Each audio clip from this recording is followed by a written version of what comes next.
facing the police every single day.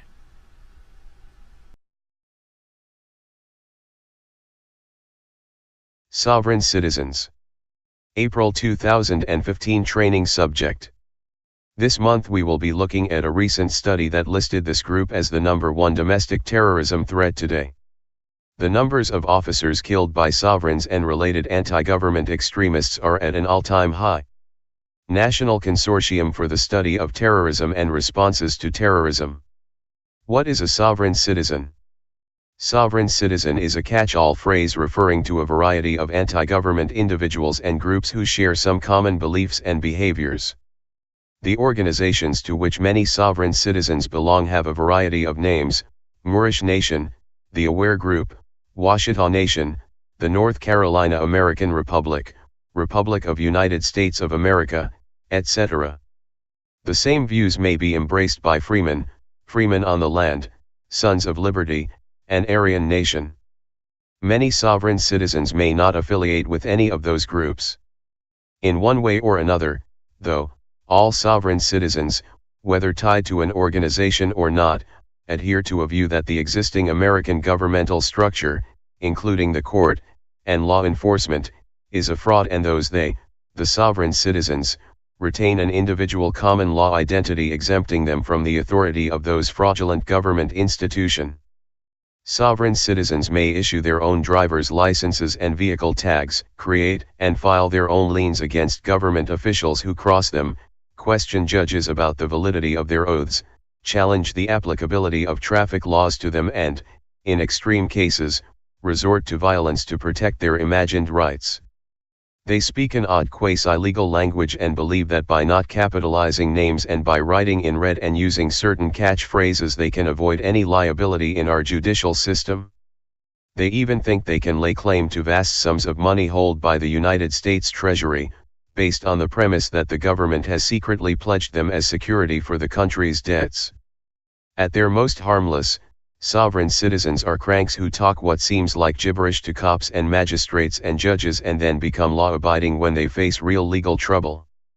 At a different level, they may burden the courts severely with the filing of hundreds and hundreds of pages of nonsensical documents. And at their very worst, they may resort to deadly force to defend their strange beliefs. Buzzwords. Below are some unusual words or phrases or manner of punctuation or writing that are commonly used by sovereign citizens, reflecting their beliefs. Some of the words are legitimate legal terms in the proper context but are meaningless in the way they are used by sovereign citizens. For example, the Uniform Commercial Code, UCC, indeed exists and is important law for commercial transactions, but it has none of the purposes ascribed to it by sovereign citizens. It would take a long time to explain why sovereign citizens speak and write the way they do, or the meanings of these particular words. Just be aware that the recurrence of these ways of communicating is one indicator that the person is a sovereign citizen. Strawman. De facto government. Conveyance, rather than vehicle. References to UCC. IRS Form 1099-0 ID. Traveling in a commercial capacity. Aboriginal. Who is the victim? At after a person's name. Employer ID number rather than SSN. Reference to HJR 192. UN Indigenous People C 215. Use of NIR with zip code. Special trust deposit. Dishonor in commerce. Thumbprints on documents. Common law. Man on the land. Referring to the government as a corporation. Affidavit of truth. Judicial District of Tens. Title 4 Flag Sovereign. UCC 1 Statement. Silence is acquiescence. Indigenous. Non-resident alien. Traveling in a private capacity. Use of red ink. Sui juris. Redemption. Elbe. Where is your oath of office? Brackets around a zip code. Domicile. Chargeback notice. Debtor is transmitting utility. U.S. minor, outlying islands. In admiralty. Accepted for value. Executor. Final solution. Free man. Requesting an official's bond. Fiduciary. Letters of marque. Living soul. UCC 1-207. State citizen. As you can see from the table, this group has risen to the top in only 7 years. In the month since the poll data information was gathered, both the United States and Canada have experienced a considerable increase in sovereign activity, a violent wave of ambushes, attacks, and domestic terrorism plots aimed specifically at law enforcement. The numbers. At least 8 officers have been killed so far this year by sovereigns and related anti-government extremists, mostly in ambush situations. None of the accused killers appeared to have known the officers, they were merely convenient, symbolic targets.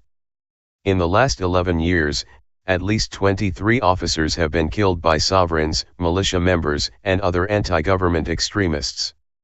In just 6 years, another 22 were severely injured, either shot or, in one case, bombed. Since 2010, another 5 extremists attempted to shoot officers, but missed. In just the last 4 years, at least 10 extremist groups or individuals were caught before their plans to kill multiple police officers could be put into effect. The following list contains examples of the weapons and tools purchased, built, or used by sovereign citizens and related anti-government extremists in their recent attacks and plots on law enforcement. Biological weapons. Chemical weapons. Sniper rifles. .50 caliber rifles with armor-piercing rounds. Fully automatic machine guns. Improvised explosive devices, IEDs. Night vision scopes. Grenades. Tear gas. Body armor. Some of the equipment above was stolen from military bases, some was purchased on the black market, and some is legal to own in various states. Many of the sovereigns and militia members were trained by the military, and a few are still on active duty. At least 2 groups have sent volunteers to join the military to receive tactical training, which they then teach other group members when they return home. I agree with a lot of things they have to say, Potter admitted. One think taxes are too high and the federal government is too big. But I pay my taxes and I don't kill police officers. They are willing to kill and be killed for their beliefs. Bob Potter, retired chief of police, West Memphis, Arkansas. Hey Charlotte County, this is Charlotte County COPWATCH. I am using any video here with under fair use. If you have criticism, reporting, teaching, etc. And please donate. I do not make money from YouTube, and there are different ways to donate in the video links. Thanks.